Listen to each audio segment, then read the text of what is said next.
ಅಧಿಕೃತವಾಗಿ ಎಲ್ಲಿ ಹೇಳಿಲ್ಲ, ಆದರೆ ಕೂಡ ಸಂಚಲನ ಮಾಡ್ತಾ ಇದೆ. ನಾಳೆ ಮುಖ್ಯಮಂತ್ರಿಗಳ ಬ್ರೇಕ್ಫಾಸ್ಟ್ನಲ್ಲಿ ಏನು ಹೇಳ್ತಾರೆ ಅದು ಆವಾಗೇ ಅದು ಕನ್ಫರ್ಮ್ ಆಗಬೇಕು.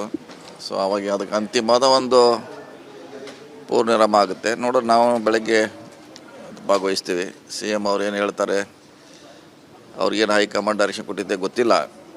ಸೊ ಅದು ಅಲ್ಲಿ ಹೋದ್ಮೇಲೆ ಗೊತ್ತಾಗುತ್ತೆ. ವೇಟ್ ಮಾಡ್ತೀವಿ ನಾಳೆವರೆಗೆ.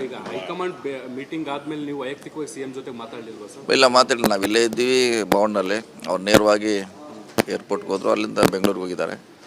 ಸೊ ಇವತ್ತು ಅಥವಾ ನಾಳೆ ಬೆಳಗ್ಗೆ ನಾನು ಅಟೆಂಡ್ ಮಾಡ್ತೀನಿ. ವಾಡಿಕೆ ಅಂದರೆ ಸರ್, ಬ್ರೇಕ್ಫಾಸ್ಟ್ ಮೀಟಿಂಗ್ ಎಲ್ಲ ಸಂಪುಟ ಸಚಿವರನ್ನ ಕರೆದು ಅಧಿಕೃತವಾಗಿ ಅವ್ರಿಗೆ ಹೇಳಿ ಅದಾದ ನಂತರ ಲೋಕಭವನಕ್ಕೆ ಹೋಗ್ತಾರೆ. ಇದು ಕೂಡ ಅದೇ ರೀತಿ ಕಾಣಿಸ್ತಾ ಇದೆ. ಅಲ್ಲ, ಈಗ ಮೇಲ್ನೋಟಕ್ಕೆಲ್ಲ ಕಾಣ್ತಾ ಇದೆ. ಈಗಾಗಲೇ ಎಲ್ಲ ಆಗಿದೆ. ಅಧಿಕೃತವಾಗಿ ಎಲ್ಲೂ ಬಂದಿಲ್ಲ. ಅಧಿಕೃತವಾಗಿ ಬರೋವರೆಗೆ ನಾವು ಏನು ಹೇಳಲಿಕ್ಕಾಗೋಲ್ಲ. ಅದು ಬಂದಮೇಲೆ ನಮ್ಮ ಅಭಿಪ್ರಾಯಗಳನ್ನು ಹಂಚಿಕೊಳ್ತೀವಿ.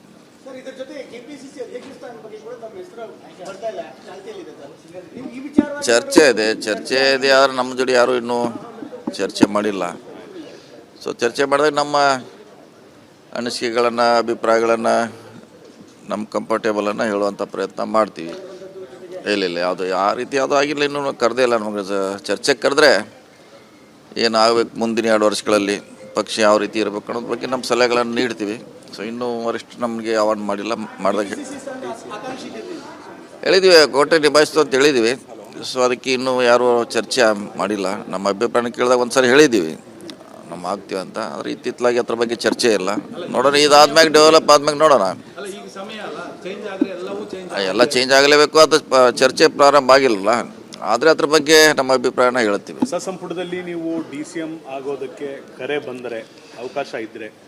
ಇಲ್ಲ, ಪಾರ್ಟಿ ಏನು ಮಾಡ್ತದೆ ಅದು ಎಲ್ಲರೂ ಒಪ್ಪಲೇಬೇಕು. ಈಗಂತ ಹೇಳಲಿಕ್ಕಾಗೋಲ್ಲ. ಪಾರ್ಟಿ ಯಾವ ಸ್ಥಾನಮಾನ ಕೊಡ್ತದೆ, ಏನು ಕೊಡ್ತದೆ ಅನ್ನೋದು ಅದನ್ನು ಎಲ್ಲರೂ ಒಪ್ಕೊಳ್ಳೇಬೇಕು. ಅದ್ರ ಪ್ರಕಾರ ನಡೀಲೇಬೇಕು ಅಷ್ಟೇ.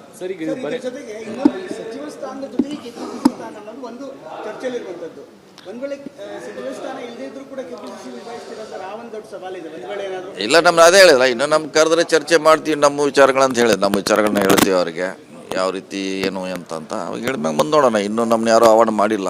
ಮಾಡಿದಾಗ ನಮ್ಮ ಅಭಿಪ್ರಾಯ ಹೇಳ್ತೀವಿ. ಈಗ ನೀವು ಮಾತಾಡುವಾಗ ಯಾವತ್ತೂ ಗಾಳಿಲಿ ಗುಂಡು ಹೊಡೆದಿಲ್ಲ. ಆ ಕಾರಣದಿಂದ ನೀವು ಮೊದಲು ಹೇಳಿದ್ದು 2028ಕ್ಕೆ ನಾನು ಕಂಟೆಸ್ಟೆಂಟ್ ಆಗ್ತೀನಿ ಅಂತ. ಈ ಸಂದರ್ಭದಲ್ಲಿ ನನಗೇನು ಬೇಡ ಅಂತ ಕೂಡ ಹೇಳಿದ್ವಿ.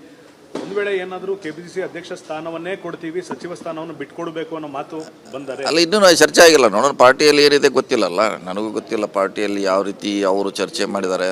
ಅವ್ರದ್ದು ಅಂತಿಮ ನಿರ್ಧಾರ ಏನು ಗೊತ್ತಿಲ್ಲ. ನೋಡೋಣ, ಫಸ್ಟು ಮುಖ್ಯಮಂತ್ರಿಗಳ ನಾಳೆ ಮುಗಿಲಿದ ಸಮಸ್ಯೆ ಪರಿಹಾರ ಆಗಲಿ, ನಂತರ ಅದ್ರ ಬಗ್ಗೆ ಇನ್ನೂ ಬೇರೆ ಬೇರೆ ವಿಚಾರದ ಚರ್ಚೆ ಮಾಡ್ತೀವಿ.